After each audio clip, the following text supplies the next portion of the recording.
Jesús Canchola Sánchez had his first short story published at the age of 7 in his Chicago elementary school newspaper. He is the author of the children's book Pepito Has 2021. He received the Hispanic Playwright in Resident Award by INTAR Theater and won the Pregones Theater Asunción Playwright Competition. Escape from Natura Meta, his Fox novel, will be published in 2025. Canchola Sanchez was a producer on the morning talk show Las Comadres come Gloria B 2008 to 2010 that aired on Telemundo for the 7 in the tri-state area. He is a writer, director of the Mexican feature film Bittersweet Waters 2019. As an actor, he appeared on NBC Late Night with Conan O'Brien, Conando, sketches and dance on Bhangra dance walkout of Massala production. He was on stage at the Public Theater in 365 days, Pregones Theater, Fringe NYC, and played Demetrius in Midsummer Night Dream, directed by Stuart Vaughan at the Lucille Lortel Theater. And in today's episode of Auto Interview, it's my utmost pleasure, joy and excitement to have on the show today, Jesús Canchola Sanchez. How are you doing today, Jesús? Lovely to have you on. Hello, thank you so much for having me on your show. It's wonderful to hear. I don't usually hear my full bio read out, so it's had a bunch of flashbacks going through my brain as Oh, you were speaking of all the different moments. So thank mm, you. Thank you for that. absolutely. It's a beautiful one. And I can see you've got a trunk load in the bio, quite a lot of accomplishment. In my head as well, I was like, oh, I'm gonna have to go back and go and watch some of his movies. And I say, oh yeah, I spot him over there. Thank you, really. So, Asus, I need to first say that, it's quite beautiful to have you on the show today. Quite amazing that we're going to be exploring your work. And I'd like us to start by Escape from Natural Meta on Amazon, whose description reads to me to be quite beautiful and quite awesome. And I would like to ask you as to what inspired the making of Escape from Natural Meta. If you can give us a brief introduction to how you started with writing this book, that would be great. Yes, so you mentioned my beginnings as a playwright, as a Yeah. writer. Well, you mentioned my short story as a 7-year-old, which is my first inkling of understanding what writing was about and connecting with an audience. It was kind of my first understanding of what it was like to communicate with an audience via writing, but professionally, I started as a playwright and I've done some screenwriting. And, as a writer, I think for any writer, I believe one of the biggest challenges is to create and write a full on novel. In my case, fiction, right? And when you're Yeah. talking about creative writing. And I knew I wanted to get to that point, and I felt I had enough of the tools in my toolbox Yes. to begin that. And I think what sparked this particular idea with Escape from Natura Meta, my debut novel, and Natura Meta, by the way, means in Latin, Mother Nature. And the reason it's titled that is because the tribe where my main character is born into is called Natura Meta. And I was inspired by all of the questions that came, which all of us lived throughout the globe during the COVID era, all Mm, the different restrictions, all the different information and misinformation that was going around. And in my head, I was like, just questioning so many of the yeah. ideologies that I myself had and positions that I had.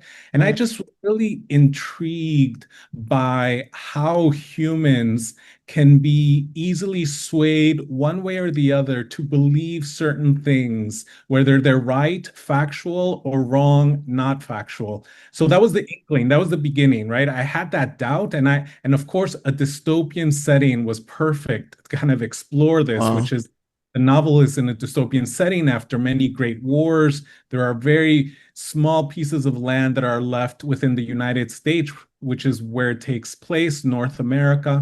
I began to explore that through this character, Gabriel, being born into this tribe that is, it has a belief where human reasoning, science is the utmost truth. They've taken away a lot of literature. They've taken faith away from Mm, their education and their curriculum. And this child, this boy, is born into this tribe, but he has this ancestor that comes to him in his dreams. And mm, in his dreams, he begins to understand a different viewpoint. And he mm, begins to understand a different way of living, which was connected to his ancestry and his roots, which included faith, and Christianity. So mm, you get to see the journey he takes when he begins to question things in his own tribe and he ends up having to escape. And then he goes and starts figuring out the world and becoming a man as he understands and interacts with different tribes. He goes, in my brain, what's left of the United States is like a strip of the Midwest, which is where I am mm. from. I am from Chicago, so I'm from the Oh, Midwest. wow. And I have in my brain, it's like that strip and also the South. So he goes to Louisiana, interacts with the Creole tribe. He goes to Texas where he's enslaved by cowboys. Mhm, And he ends up continuing going further south because his ancestor is Mexican and her home is still, there are ruins of her home in mm, Mexico, and she sends him on a mission. And that's the journey that he takes. And you see him develop himself into a man that believes in God, a man that questions where he comes from, and ultimately finds a community that supports him. mm, And then he becomes a wanted man because his tribe doesn't like what he's doing. So he ends mm. up having to fight. And then you see that all roll out in the story, and he ends up having to go to war with his own tribe. Wow. I must say that that's such a shed load of inspiration. That's an amazing story you've told us. Quite beautiful and quite awesome. And I'm really wowed with its beautiful detailed illustration that you've made towards the inspiration behind your wonderfully written novel. Now, I wanted to ask you kind of a tricky question because I know some people would say, part of whenever an author, a writer creates a novel, like, oh, there might be a part of the writer's life in the story he or she creates, and some be like, oh no, it's not unnecessarily the case in most time. But Gabriel, your main character, goes through a powerful journey of faith and identity. Now, I wanted to ask you, would you say the spiritual part mirrors your own personal part as well? I'm just curious. Oh, yes, Oh. absolutely. I think a time in my life where I myself have returned fully to faith, I was very much away from my root of faith. I'm Catholic and I have returned as a practicing Catholic. And even though the Um, book is completely fiction, and I've definitely used autobiographical components. So mm, there are parts of me that are in the main character. There are people in my life that I have introduced into the story. So there is a grandmother figure in my own personal life, my abuela, which is grandmother in Spanish, that did guide me and inspire me to return to my faith of origin. mm, And there are trickles in there that are autobiographical, but mm. definitely it's fictionalized. I think there's a universal appeal even to people who may not be Christians, just in terms Wow. of understanding a journey, going through that Mm, journey and finding your true self. that's a lovely answer as well. Thank you. Thank you very much for sharing. And Jesus, Escape from Natura Meta, explores how erasing belief system can strip people so widely of hope and humanity. Now, I wanted to know your take about this. What are your thoughts on the balance between progress and tradition, especially in the context of this story? I think wherever you may fall in political ideology, Yeah. I think extremes can take us to places that are really dark in Mm, humanity. And I think absolutely. you can see that played out in any society today, yesterday, and will likely continue because we are human, right? And we are consistently trying to figure out how to live and interact with each other while Yeah. also trying to understand power and control, with each other. And I think the story for me really reflects a timely issue that we are dealing with across the globe in mm, terms really understanding where do we fall in place with society? What is government? What is the state telling us? And how do we interact with the state? And then mm, also spiritually, just what is our belief system and how do we interact with that belief system mm, within the umbrella of the state? Because we mm. are all Wow. participants in a global humanity, but at the same time, we are tribal in the sense that we are parts of nations, we are parts of communities, we Yeah, are parts of very specific traditions that I absolutely. think can be helpful in finding truth, but traditions can also be harmful if they are rooted in evil or Mm, wrong. So I think it's a tricky balance. And I think you see that journey with Gabriel really trying to understand not only where he comes from in terms of his own birth and his own community, his own tribe, but even understanding deeper, not just that immediate tribe, but mm, he actually understands kind of an ancestral tribe, an ancestral root of understanding a way of life that mm, really does connect to him and really does uh, become a part of him. And I think for all of us, we are all rooted in that tradition. We are all rooted in the things that are part of our DNA. And I don't mean just scientifically, I also mean in terms of culture, in terms of language, in yeah, terms of faith and practices. And I mm, think we just have to find that balance. And as we have more and more people migrate to different places in the world and still continue to hold on and contribute to already established identities in their yeah, new homes.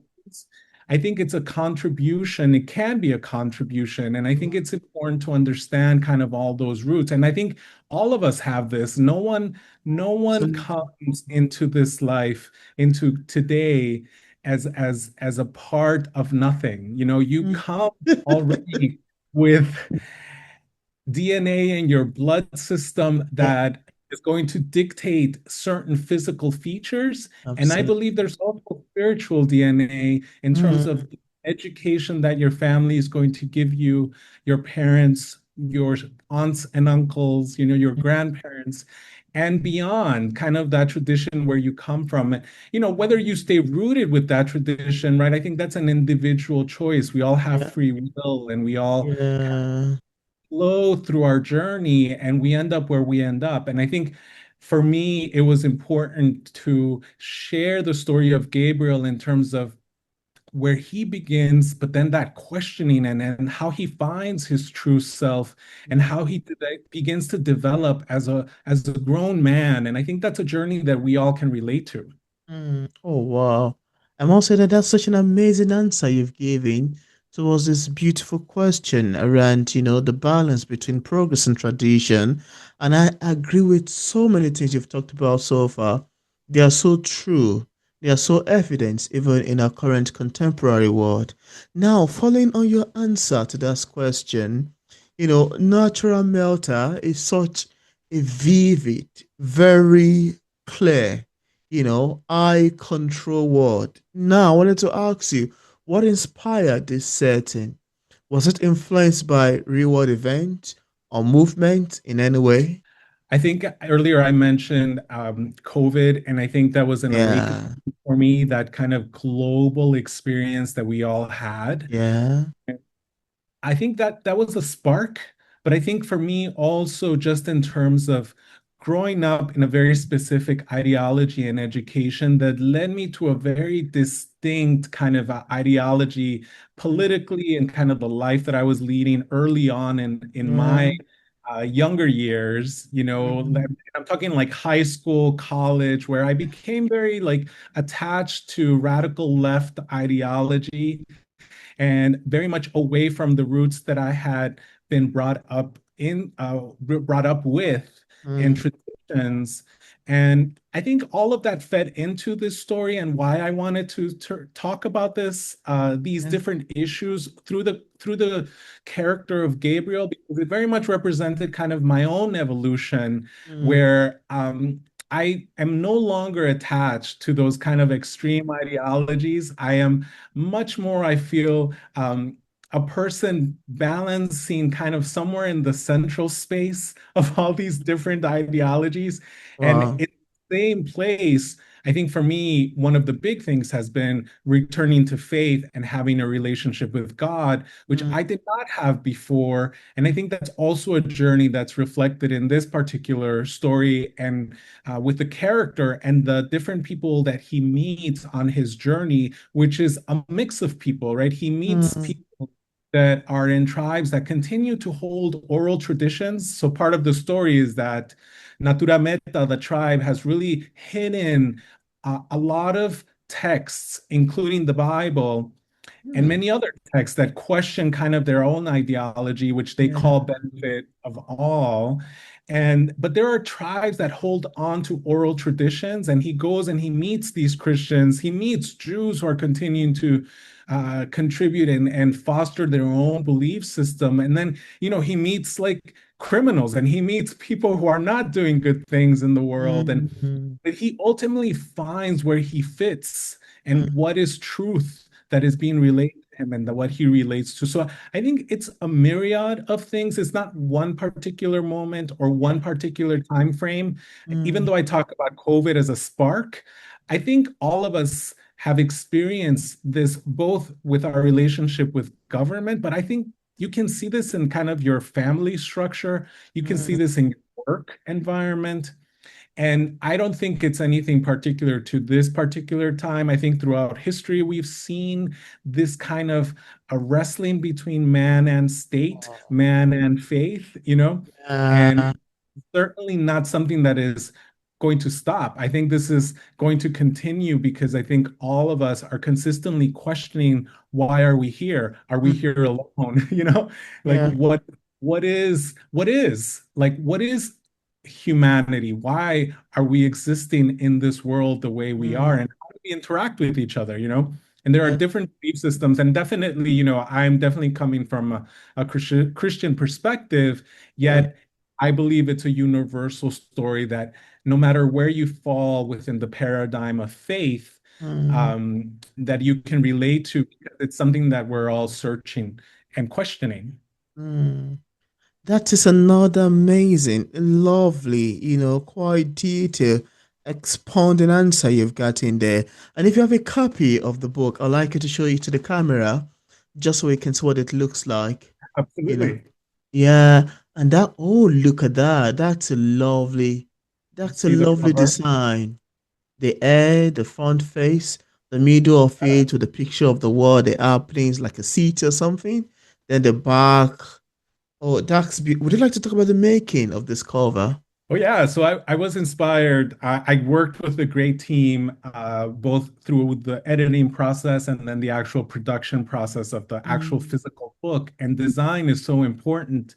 I yeah, believe that it's one of the first things people see, right? When they look yeah. at a book, whether digitally or physically, they look at the cover. And Mm, I am really impressed by the design of kind of like pulp novels from the 50s, 60s, 70s, mm, and I wanted to kind of honor that taste of kind of sci-fi 50s, 60s, 70s, kind of like those really inexpensive, short, small paperbacks that mm, were sold and had like these really fantastic covers on them. So that was the inspiration. And then I just worked with the graphic designer to make it reality. mm. And here, this is what we came up with. Oh, well, that's a beautiful one, actually. It's an amazing one. Thank you for sharing. And Asus, earlier in your career, you created projects that explored different perspectives, some that didn't align with Christian teaching.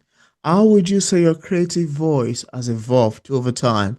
And also, is Escape from Natura Meta going to be a standalone novel, or and expanding it more into a series? Oh, it's super exciting. I actually was just before speaking to you, I was in the middle of writing. So I'm writing part two of Wow.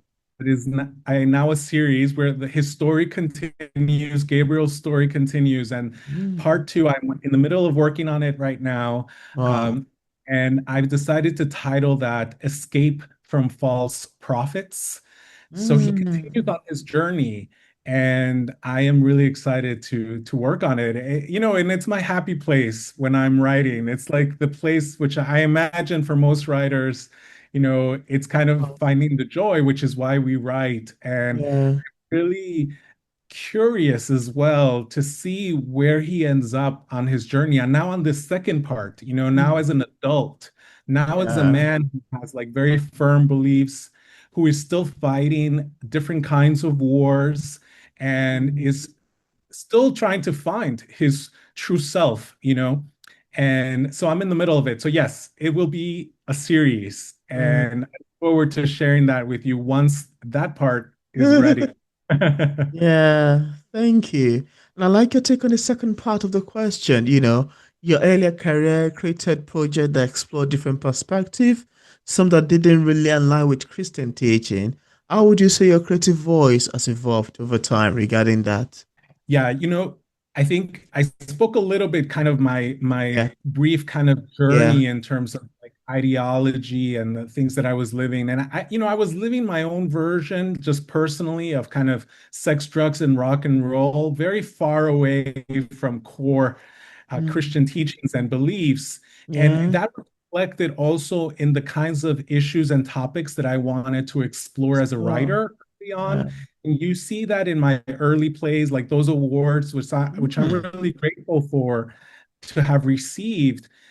But I was exploring things like gender ideology, queerness, communism, like I was exploring things that for me today are not part of my voice or things that I want to share with the audiences that I interact with.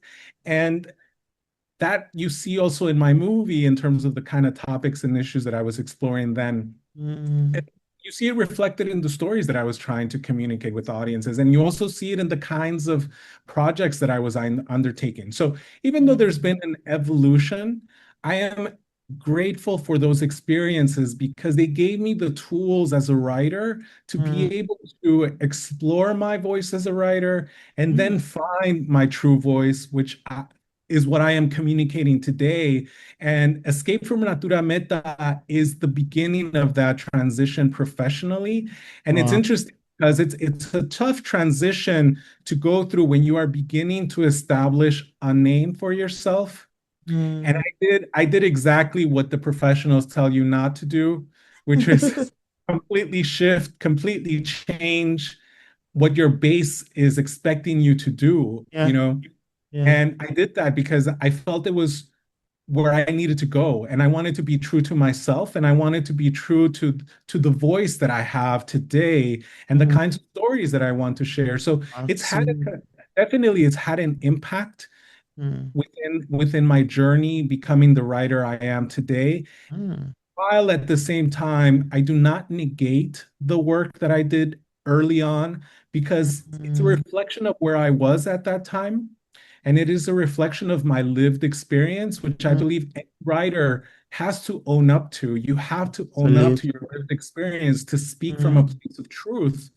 And what I am doing today is speaking from a place of truth, having evolved from a very different place, mm. and ultimately sharing a story that I believe has universal appeal and that will find its audience and is finding its audience. My novel came out in May, and Wow. it's been a wonderful journey thus far, and I hope it'll just continue. And having these kinds of conversations are Yeah. really rich and really help me really explain and really think through all of the different aspects of what brought me to this particular place. Mm, oh, wow. I must say that your answer to these questions are quite inspiring, so motivating that even myself, listening to you talk about this, I'm really inspired by your answers quite lovingly. Thank you very much for sharing with us. Thank you. And now, just apart from Escape from Natura Meta, do you have any other works that you've authored or say currently working on? Yeah, so Escape from Natura Meta is my debut novel. So I'm a new Yeah. novelist after transitioning from different formats. I Mm. am working on translating Escape from Natura Meta into Spanish. Oh, And I'm really interested in it being available in Latin America. My family is Mexican and we've been in the States for generations, but it's still, the language is still very much a part of my oh, life. I think it's important for me to be able to share that with Latin America in Spanish. oh, I'm working on that. I'm working on the second part, which I am titling Escape from Natura Meta. So another novel is coming, and I hope to also at some point have an audiobook version of Escape from Natura Meta. So that'll there be are great. going to be different ways that my readers will be able to interact with the story. And I know it's important. A lot of folks, prefer to listen to stories. So I'm trying to figure out the best way and the best timing to do that. Yeah. So there are many things that I'm working on, and I can't wait to share them with Oh, everyone. wow. That's amazing. You've got a lot ongoing, really. I really do hope that you find some times to sleep. Yes, I do, Peter. I do. I believe I'm a firm believer in balance, and I am a Mm, firm believer in harmony in terms of your activities. I've yeah. learned about my life and my experience to just be very careful about overextending yourself, really Mm, trying to take care of that mental health absolutely. while you're doing work, and just trying to challenge myself in terms of doing what I can while not overextending myself to an unhealthy place. And I think each of us Mm, knows our limits. Each of us knows when, you gotta take a break from the writing because what's coming out is just not worthy of mm, age. mm, And you just know that, like, all right, I need to take a break. I need to take a breather. I need to get a snack, get a drink, maybe take a walk, get some yeah. inspiration, come back to it, whether it's like within an hour or within a day or within days. I think Yeah. knows our limits and we just have to trust ourselves, and listen to ourselves. So yes, it's a good reminder for all of us to, you know, take care of ourselves and create with care.